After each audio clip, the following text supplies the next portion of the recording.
फौजी वहीदा, क्या तुमने इनकी फ़ोटो कहीं देखी है? यह है लेफ्टिनेंट कमांडर वहीदा प्रिज्म।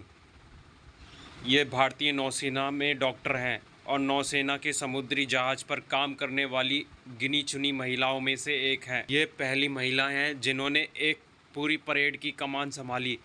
किसी भी सेना में यह बहुत बड़ी बात मानी जाती है। तुम्हारी इस किताब के लिए हमने उनसे एक ख़ास बातचीत की। आओ उसे पढ़ते हैं। वहीदा, आप अपने बचपन और स्कूल के बारे में बताइए। मैं थना मंडी के बहुत छोटे गांव से हूं। यह जम्मू कश्मीर के राजौरी ज़िले में है। मैंने सरकारी स्कूल में पढ़ाई की है। मेरे गांव की कई लड़कियां इसी स्कूल में पढ़ने आती थी, पर वे इसके बाद आगे के बारे में कुछ नहीं सोचती थी। लेकिन मैं तो कुछ बनना चाहती थी, हमेशा आगे बढ़ना चाहती थी। मुझे आगे पढ़ने की इच्छा थी और मैं 10वीं की पढ़ाई पूरी करना चाहती थी। उस समय यह हमारे इलाके के लिए नई बात थी। इसके कारण मेरे मम्मी पापा को बहुत मुश्किलें आई, यहाँ तक कि हमें गांव भी छोड़ना पड़ा। तब हम नानी के घर राजौरी में रहे। मैंने 12वीं भी वहीं से की। तो आप पहले से ही कुछ अलग सोचती थी? जब मैं बहुत छोटी थी तभी से कुछ अलग करना चाहती थी। मुझे मोटरसाइकिल चलाने का बहुत शौक़ था। हम 3 बहनें हैं। पापा भी यही चाहते थे कि हम बहनों में से एक डॉक्टर बने, एक वकील बने या पुलिस में जाए और एक बच्चों को पढ़ाए। मैं भारतीय नौसेना में डॉक्टर बन गई हूँ और मेरी बहन जम्मू पुलिस में है। आप डॉक्टर कैसे बनी? इसके लिए मैंने बहुत मेहनत की थी। मेरे दोस्तों और घर वालों ने भी मेरी बहुत मदद की। मैंने जम्मू मेडिकल कॉलेज में दाखिला पाया। वहाँ मैंने 5 साल पढ़ाई की और MBBS की परीक्षा पास की। आप सेना में कैसे आई? आपके घर वालों ने रोका नहीं? अरे नहीं, उन्हें तो लगता था कि यही नौकरी मेरे लिए सबसे अच्छी है। जब मैं बहुत छोटी थी तब अपने गांव में फौजियों को देखती थी। मेरा मन करता था कि मैं भी उन्हीं की तरह बनूं। यह मेरे लिए एक बहुत ही बड़ा सपना था। स्कूल के समय में मैं कैंपों में भी जाती थी, पहाड़ों पर चढ़ती थी और गर्ल गाइड भी थी। डॉक्टर बनने के बाद सेना में भर्ती होने के लिए मेरा एक इंटरव्यू हुआ। उसमें मुझे चुन लिया गया। मेरी 6 महीने की ट्रेनिंग भी हुई थी। अच्छा, तो आप नौसेना में क्यों आई? नौसेना में तो समुद्री जहाज़ पर रहना पड़ता था ना। मुझे घूमने का बहुत शौक़ है। मेरा दूर दूर जाने का मन करता है। मैं पहाड़ वाली जगह पर पैदा हुई हूँ। अब मैं समुद्र में काम कर रही हूँ। बहुत अच्छा लगता है। बहुत कम महिला अधिकारियों ने जहाज़ पर काम किया है। मैं उनमें से एक हूँ। पहले नौसेना में महिलाएं जहाज़ पर नहीं जाती थी। जब मौका दिया गया तो मैंने खुद ही आगे बढ़कर अपना नाम दिया। मैं तो पनडुब्बी में भी जाना चाहती हूँ। मैं हर ऐसा काम करना चाहती हूँ जो लोग सोचते हैं कि महिलाएं नहीं कर सकती। अभी तो महिलाओं को पनडुब्बी में जाने नहीं दिया जाता।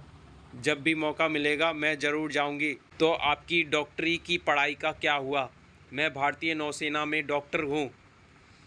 नौसेना में काम करने वाले डॉक्टर मरीजों को सिर्फ दवाई ही नहीं देते, वे तो दरअसल मेडिकल अधिकारी होते हैं। जहाज़ 3-4 महीने के लिए समुद्र में जाता है, तब मेरी जिम्मेदारी होती है कि सबकी तबीयत ठीक रहे। मैं जहाज़ पर मौजूद सभी अधिकारियों और नाविकों को चेक करती हूँ। इसके अलावा यह भी देखना होता है कि जहाज़ पर सफाई रहे, कहीं गंदगी ना फैले और चूहे ना आए। गंदगी और चूहों से बीमारियां फैल सकती है। इसके अलावा मैं सबको इसकी तैयारी करवाती हूँ कि वे मेडिकल इमरजेंसी में क्या करेंगे। अगर कोई ऐसी दुर्घटना हो जाए जैसे आग लगना, तब जहाज़ पर ऐसी बातों के लिए तैयार रहना होता है। क्या जहाज़ पर अस्पताल होता है? नौसेना के हर जहाज़ पर फर्स्ट एड दी जाती है। जहाज़ पर एक डॉक्टर और 2-3 सहायक होते हैं। ज़रूरी दवाइयाँ और कुछ मशीनें भी होती हैं। ये सब एक छोटे से कमरे में रखी रहती हैं। आपने जब परेड की टुकड़ी का नेतृत्व किया तब आप ऐसा करने वाली पहली महिला बनी। आप इसके लिए आपने बहुत मेहनत की होगी।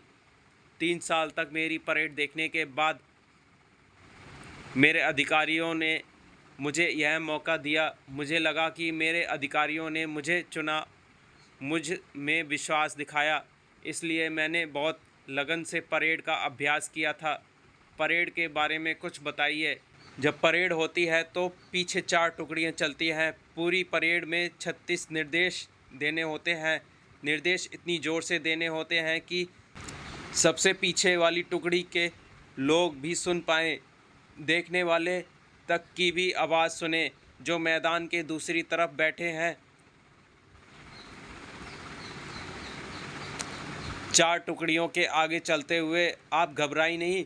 घबराहट तो नहीं थी, पर यह है कि 36 बार चिल्ला कर निर्देश देने होते हैं। एक भी भूल जाओ तो पूरी परेड गड़बड़ा जाती है। मैंने पूरा 1 महीना सुबह शाम अभ्यास किया था।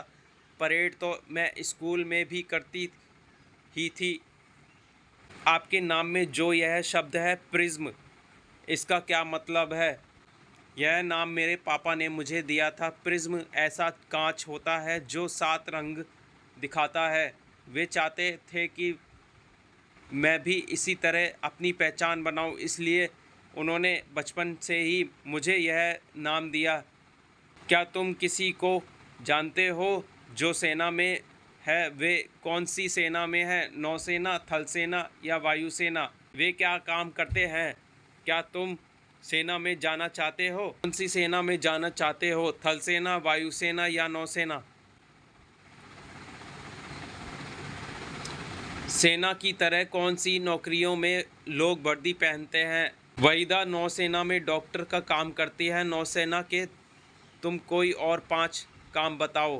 क्या तुमने कोई परेड देखी है? अपने स्कूल में परेड करो और 36 बार निर्देश देकर देखो। जैसे परेड दाएं देखेगी, दाएं देख, परेड हिलो मत, खुली लाइन चल, निकट लाइन चल। क्या तुम इनमें परेड के कुछ और निर्देश जोड़ सकते हो? एक डॉक्टर से बातचीत करो, उनके काम के बारे में पता लगाओ। क्या तुम ऐसी किसी महिला को जानते हो जिन्होंने अनोखा काम किया है? उनके साथ ऐसी ही बातचीत करो जैसी हमने वहीदा के साथ की। सोचो क्या प्रश्न पूछोगे। उनसे पता करो कि उन्होंने उस काम को क्यों चुना और उन्हें कैसी कैसी मुश्किलें आई।